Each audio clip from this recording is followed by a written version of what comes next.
السلام عليكم، ان شاء الله تكونوا بخير. اليوم جيت نفهمكم في واحد الحاجه تكونوا تعرفوها، بصح اللي كيما انا ما كانش مطالع على القانون جيت نفهمه وراه باغي يتزوج ولا.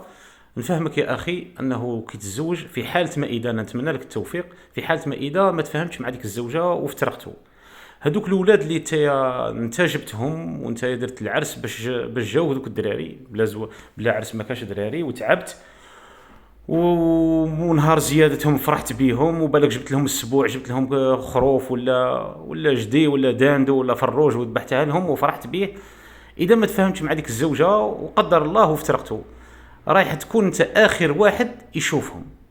يعني القانون يعطيك خطره في السيمانه تشوفهم. في ديك السيمانه الزوجه تقدر تمدهم لخوها، تمدهم لاختها يمشيو يحوسوا بيهم، تمدهم لولد خالها لولد عمها.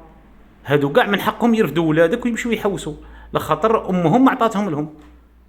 انت في ديك الاسبوع ما تقدرش تتحكم في ولادك ولا تدور بيهم ولا. لربما كنت تمشي لدار جدهم وتشوف ولادك ولا في ذاك الاسبوع، لربما قادر يشكيو بيك، يقول لك هاودي راك ديرونجينا وراك دير لنا مشاكل وانت بالك نفسيا ما راكش مليح. خص تستنى حتى تجي الجمعه ولا السبت باش تشوفهم.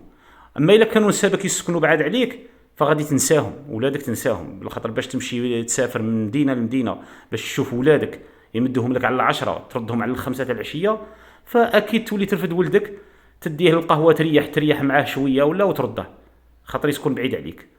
في ذاك الاسبوع انت ماشي من حقك تشوفه، هي قادر تمده لاي واحد يشوفه، يرفد ولادك ويديهم يحوسوهم مع بعض.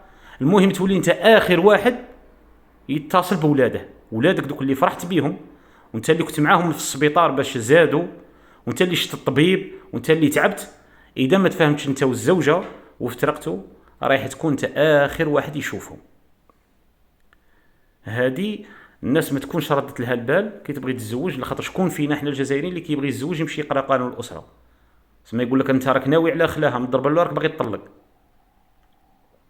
راكم معايا؟ هذه هي بغيت ننبهكم على هذا الامر عن تجربه صرات قدامي ورانا نشوفوا. الواحد راه دروك راه يكبر وراه شحال ما تكبر شحال ما تجرب في هذه الدنيا، ماشي كيما ملي تكون صغير. كون تكون صغير وباغي تتزوج واحد يقول لك اودي روح اقرا قانون الاسره تضحك، تجيك حاجه غريبه، خاطر تكون تحوسي دير العرس وحنا الجزائريين الاغلبيه كي نتزوجوا نكونوا جيعانين راكم فاهميني. كي جيعانين نكونوا جيعانين عاطفيا، نكونوا جيعانين لخاطر ما عندناش واحد العلاقات بحكم الاسلام بحكم العادات، فنكونوا مقلقين باش نتزوجوا باش نفرحوا. كاين اللي مقلقين عليه والديه، كاين اللي منا. فانا نتمنى النجاح والتوفيق للحياه الزوجيه للجميع اللي راهم يسمعوني. ما نتمناوش المشاكل للناس، بصح الواحد يدير احتمال تاع لربما ماشي مشاكل، لربما فشل. الفشل لا يعني انه المراه ماشي مليحه ولا انت ماشي مليح.